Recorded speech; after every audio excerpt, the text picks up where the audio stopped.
अब आगे बढ़ते हैं बोट्स एंड स्ट्रीम प्रॉब्लम्स की तरफ। सपोज करते हैं कि एक बोट है जिसकी स्टिल वाटर में स्पीड है x किलोमीटर पर आवर, ठीक है, और स्ट्रीम की स्पीड है y kilometre per our. Stream यानी कि कोई नदी होगी या फिर नहर होगी, ठीक है। अब अगर हमें ऊपर जाना है यानी कि नदी के अगेंस्ट जाना है, उसको बोला जाता है अपस्ट्रीम स्पीड। उसको कैसे निकालते हैं? उसको निकालने के लिए हम लोग बोट की स्पीड में से स्ट्रीम की स्पीड को माइनस कर देते हैं, तो अपस्ट्रीम स्पीड हमको मिलेगी x माइनस वाई से। उसी तरीके से डाउन स्ट्रीम स्पीड मिलेगी x प्लस वाई से। अब इनको माइनस या प्लस क्यों किया जा रहा है, तो इसको एक एग्जाम्पल के जरिए से समझते हैं, ठीक है। सपोज करते हैं कि ये नदी है, ठीक है, ये एक बोट है। ये बोट की जो स्पीड है स्टिल वाटर में, अगर पानी रुका होता तो ये बोट 10 किलोमीटर पर आवर की स्पीड से चलती, ठीक है, लेकिन अभी पानी खुद बह रहा है और पानी बह रहा है 2 किलोमीटर पर आवर की स्पीड से, ठीक है। समझ में आ रही है बात? अब देखिए ये 10 से ऊपर जाने को कर रहा है लेकिन ये 2 से इसको नीचे खींच रही है, तो एक्चुअल में बोट की स्पीड 10 नहीं है, बोट की स्पीड कितनी हो गई 8 किलोमीटर पर आवर, ठीक है, क्योंकि ये 10 से ऊपर जा रहा है लेकिन उसको नदी 2 से नीचे खींच दे रही है।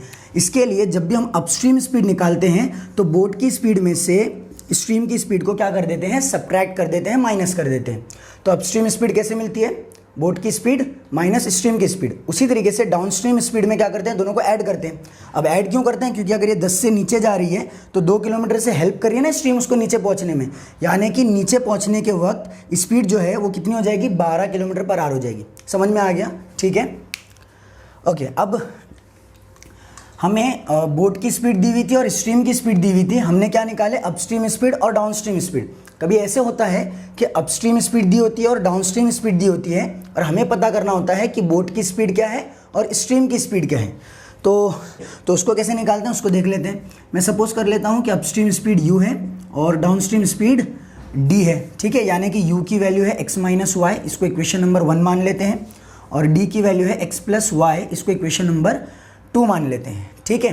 अब हमें क्या करना है, बोट की स्पीड पता लगानी है। पहले बोट की स्पीड पता कर लेते हैं। बोट की स्पीड पता लगानी है यानी कि x की वैल्यू फाइंड आउट करनी है, ठीक है। तो x की वैल्यू फाइंड आउट करने के लिए मैं क्या करता हूँ, इन दोनों इक्वेशंस को ऐड कर लेता हूँ। जब हम इन दोनों इक्वेशंस को ऐड करेंगे तो LHS में मिलेगा u प्लस डी, यानी कि upstream speed plus down stream speed is equal to Y Y cancel हो गया, x प्लस एक्स क्या हो गया 2x। हमें किसकी वैल्यू चाहिए, x की वैल्यू चाहिए, तो x कैसे मिलेगा, half of u plus D, ठीक है। ये 2 को मैंने क्या किया, लेफ्ट हैंड साइड में भेज दिया, तो x कैसे मिल रहा है, half of upstream speed plus downstream speed. अगर हमें अपस्ट्रीम और डाउनस्ट्रीम स्पीड दी हुई है और बोट की स्पीड पता लगानी है स्टिल वाटर में, तो हम लोग क्या करेंगे, दोनों स्पीड्स को ऐड करेंगे और उसका हाफ कर देंगे, 2 से डिवाइड कर देंगे, उससे हमको बोट की स्पीड मिल जाएगी, ठीक है। समझ में आ गया, ओके। अब क्या करेंगे, स्ट्रीम की स्पीड निकाल लेते हैं, ठीक है। स्ट्रीम की स्पीड निकालनी है, इसका मतलब हमें क्या निकालना है, y की वैल्यू निकालनी है। y की वैल्यू निकालने के लिए मैं क्या करता हूँ, दोनों इक्वेशंस को सब्ट्रैक्ट कर देता हूँ, ठीक है। तो इक्वेशन 2 माइनस इक्वेशन 1 करेंगे, ठीक है, तो हमको क्या मिलेगा, d माइनस यू, 2 में से 1 को सब्ट्रैक्ट कर रहे हैं, d minus U is equal to x minus X cancel हो गया, y माइनस माइनस वाई यानी कि y प्लस वाई, तो हो जाएगा 2y, ठीक है। y की वैल्यू निकालेंगे तो कैसे मिलेगी, d माइनस यू, ठीक है, इक्वल्स टू 2y, तो 2 को इधर भेज देते हैं तो ये हो जाएगा हाफ। समझ में आ गया। तो डाउन स्ट्रीम में से अपस्ट्रीम को माइनस करेंगे, बड़े में से छोटे को माइनस। अगर याद नहीं रहता ना कि u माइनस डी था कि d माइनस यू था, तो ये बात ध्यान में रखिए कि हमेशा डाउन स्ट्रीम स्पीड ज़्यादा होती है और अपस्ट्रीम स्पीड कम होती है, ठीक है। समझ में आ गया। तो बड़ी वाली वैल्यू माइनस छोटी वाली वैल्यू, उसका हाफ करेंगे तो हमको क्या मिल जाएगा, स्ट्रीम की स्पीड मिल जाएगी, ठीक है। समझ में आ गया, ओके। तो इसको भी मैं लिख देता हूँ यहाँ पर, स्पीड ऑफ बोट यानी कि x इज इक्वल टू क्या होता है, u plus D by 2 and y होता है d माइनस यू बाई 2, ठीक है। अब बढ़ते हैं क्वेश्चंस की तरफ। पहला क्वेश्चन है, in 1 hour a boat goes 11 kilometre along the stream यानी कि down stream, and 5 kilometre against it यानी कि अपस्ट्रीम, ठीक है। The speed of boat in still water is what, ठीक है। हमें क्या करना है, x की वैल्यू फाइंड आउट करनी है, speed of boat in still water पता करना है, ठीक है। तो अब देखिए 1 घंटे में 11 किलोमीटर जा रही है, 1 घंटे में 11 किलोमीटर यानी कि ये तो स्पीड है ना, क्योंकि स्पीड का डेफिनेशन यही होता है, the distance travelled in unit time. 1 घंटे में 11 किलोमीटर यानी कि डाउन स्ट्रीम स्पीड हमको दे रखी है 11 किलोमीटर, जिसको d मान लेते हैं, 11 है। उसी तरीके से अपस्ट्रीम स्पीड कितनी है, 5 किलोमीटर, ठीक है। तो u कितना है, 5 है। समझ में आ गया। तो d 11 है और u 5 है, और हमें क्या करना है, x की वैल्यू फाइंड आउट करना है। हमें पता है कि x की वैल्यू कैसे निकलती है, u plus D divided by 2, यानी कि 11 प्लस 5/2 which is equal to 16/2, that is 8। तो करेक्ट आंसर ऑप्शन सी है। ठीक है, समझ में आ गया। नेक्स्ट क्वेश्चन देखेंगे। A boat whose speed is 15 kilometre per hour in still water goes 30 kilometre down stream and comes back in 4 hours 30 minutes। Speed of stream in kmph is what? 4, 5, 6 और 10। ठीक है, तो यहाँ पर हमें क्या क्या दे रखा है? बोट की स्पीड है स्टिल वाटर में, यानी कि x की वैल्यू है 15, डिस्टेंस दिया हुआ है डाउन स्ट्रीम का, डाउन स्ट्रीम डिस्टेंस 30 है। ठीक है, और बोट वापस भी आ रही है, यानी कि अपस्ट्रीम डिस्टेंस भी ट्रैवल कर रही है। जब डाउन स्ट्रीम 30 है तो अपस्ट्रीम भी कितना होगा? 30 होगा। और टाइम, टोटल टाइम कितना दिया हुआ है? 4 hours 30 minutes। अब ये जो 4 hours 30 minutes है ना, ये टोटल टाइम है डाउन स्ट्रीम और ऊपर वापस आने का। ठीक है, समझ में आ गया। यानी कि जो टाइम है ये अपस्ट्रीम प्लस डाउन स्ट्रीम दोनों का मिलाकर है 4 hours 30 minutes, यानी कि 4.5 घंटे। उसको 4.5 हम लोग लिख लेंगे। ठीक है, समझ में आ गया। और हमें क्या पता करना है? स्पीड ऑफ स्ट्रीम, यानी कि y की वैल्यू फाइंड आउट करनी है। ठीक है, अब हम लोग क्या करेंगे? इस इक्वेशन का इस्तेमाल करेंगे और y की वैल्यू को फाइंड आउट करेंगे। ये क्या है? टाइम है। हमें पता है कि टाइम होता है डिस्टेंस अपॉन स्पीड, तो t हो जाएगा distance of upstream upon speed of upstream. ठीक है, अपस्ट्रीम स्पीड कैसे मिलती है? x माइनस वाई से, plus time of down stream, distance of down stream, distance of down stream upon speed of down stream. Down stream speed कैसे मिलती है? x plus Y से, विच is equal to 4.5।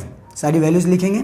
30 upon x की value कितनी है? 15 minus Y plus 30 upon 15 plus Y is equal to 4.5। ठीक है, अब अगर हम इसको सॉल्व करेंगे ना तो काफ़ी टीडियस हो जाएगा कैलकुलेशन। इसीलिए हम लोग क्या करते हैं ना, ऑप्शंस को उठाते हैं, एक एक वैल्यूज़ में डाल करके देखते हैं कि कौन सा वाला ऑप्शन इसको सेटिस्फाई कर रहा है, वही हमारा आंसर होगा। ठीक है, समझ में आ गया। तो सबसे पहले 4 को ले लेते हैं, तो हो जाएगा 30 अपॉन 15 माइनस 4 यानी कि 11 प्लस 30 अपॉन 15 प्लस 4 यानी कि 30 अपॉन 19 इक्वल टू 4.5। ठीक है, अब देखते हैं 4.5 आता है कि नहीं आता आंसर। तो 19 3 ज़ा 57, 570 प्लस 330 अपॉन 11 9 ज़ा 99।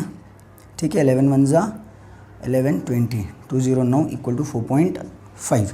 ठीक है, तो ये कितना हो जाएगा? 5 3 8 9 900 अपॉन 209 इक्वल टू 4.5। ठीक है, ये कैलकुलेटर में करके देख लेते हैं हम लोग।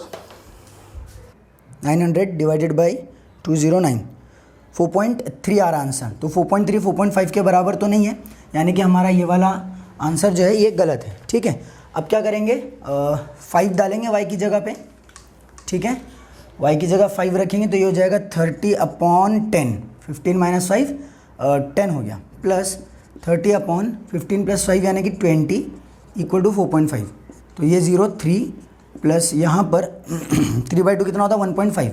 ठीक है, यानी कि ये आ रहा है 4.5 इक्वल टू 4.5, यानी कि y इक्वल टू 5 हमारे इक्वेशन को सेटिस्फाई कर रहा है, तो हमारा करेक्ट आंसर 5 है। ठीक है, समझ में आ गया। अब देख सकते हैं 6 और 10 को डाल करके y की जगह पे वो सॉल्व नहीं होगा, यानी कि इसकी जो वैल्यू आएगी वो 4.5 के बराबर नहीं आएगी। ठीक है, समझ में आ गया। तो यहाँ पर हमारे बोर्ड्स एंड स्ट्रीम के प्रॉब्लम्स भी खत्म होते हैं। कुछ 1-2 क्वेश्चन हम लोग कर लेते हैं ट्रेन प्रॉब्लम्स के, and then we will wind up this session. एक क्वेश्चन मिस किया हम लोग ने, जो यहाँ पर लिखा हुआ था, सॉल्व कर लिए थे इसलिए दिखा नहीं, तो बोर्ड्स एंड स्ट्रीम का इसको भी सॉल्व कर लेते हैं। ठीक है, मैंने बहुत शॉर्टकट में क्वेश्चन को लिखा है। स्पीड ऑफ बोट हमको दे रखा है स्टिल वाटर में 13 kmph है और स्ट्रीम की स्पीड है 4 kmph। हमें पता करना है कि 68 किलोमीटर डाउन स्ट्रीम जाने के लिए बोट को कितना टाइम लगेगा। ठीक है, तो देखते हैं इसके सोल्यूशन को। हमें क्या पता करना है? 68 किलोमीटर का डिस्टेंस ट्रैवल करने के लिए टाइम कितना लगेगा। तो डिस्टेंस है 68 किलोमीटर और ये कैसा डिस्टेंस है? डाउन स्ट्रीम डिस्टेंस है। ठीक है, और टाइम हमें पता करना है कि कितना है, और स्पीड ऑफ बोट और स्पीड ऑफ स्ट्रीम हमको दी हुई है। हम ये पता लगाएंगे कि स्पीड ऑफ डाउन स्ट्रीम कितनी है। ठीक है, तो डाउन स्ट्रीम स्पीड कैसे निकलती है? दोनों को ऐड करने से, यानी कि x प्लस वाई से। ठीक है, तो ये हो जाएगा 13 प्लस 4 यानी कि 17 kmph। ठीक है, स्पीड भी है हमारे पास, डिस्टेंस भी है, टाइम पता करना है। तो टाइम कैसे निकलता है? डिस्टेंस अपॉन स्पीड से। ठीक है, तो डिस्टेंस है 68 और स्पीड है 17, तो 4 से चला जाएगा ये, 17 4 जा यानी कि हमको टाइम लगेगा 4 आवर्स। Correct answer C. अगला क्वेश्चन ट्रेन प्रॉब्लम में से है। Running at 60 kmph a train passes through 1.5 kilometre tunnel in 2 minutes। What is the length of train? 250 metre, 500 metre, 1000 metre और 750 मीटर। ठीक है, अब देखें यहाँ पे सारे यूनिट्स अलग अलग है ना, ये kmph में, वो किलोमीटर में, ये मीटर मिनट्स में, ये मीटर में। ठीक है, तो सबको हम लोग क्या करते हैं, मीटर और सेकंड में कन्वर्ट करने की कोशिश करते हैं। सबसे पहले स्पीड को कन्वर्ट करेंगे। स्पीड 60 kmph है। ठीक है, तो 60 इंटू 5/18 करेंगे तो हो जाएगा 6 × 50/3 मीटर पर सेकेंड।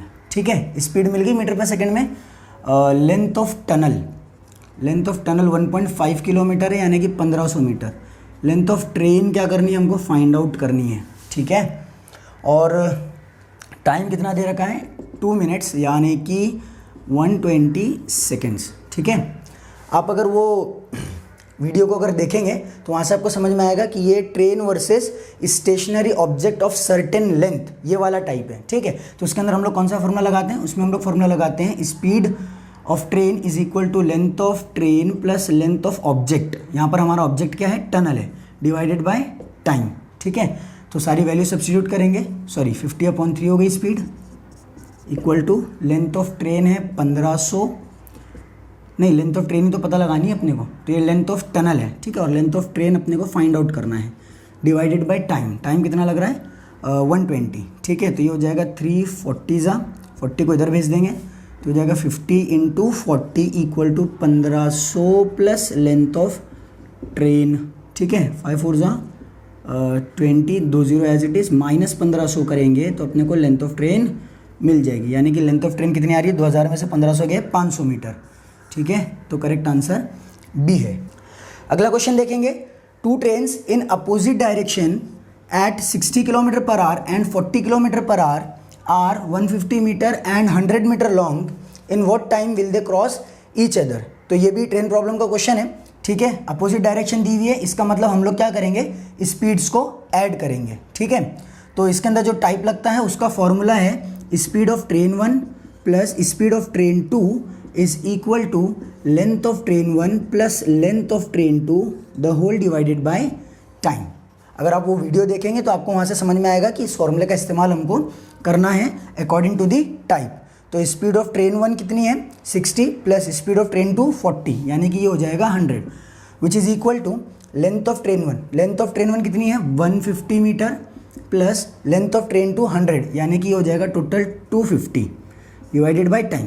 अब देखिए ये जो लेंथ है ये मीटर में है और स्पीड हमको किस में दी हुई है, kmph में दी हुई है। ठीक है, तो स्पीड को भी हम लोग क्या कर लेते हैं, मीटर पर सेकंड में कन्वर्ट कर लेते हैं। तो मीटर पर सेकंड में कन्वर्ट करने के लिए क्या करेंगे, 5/18 से मल्टीप्लाई करेंगे।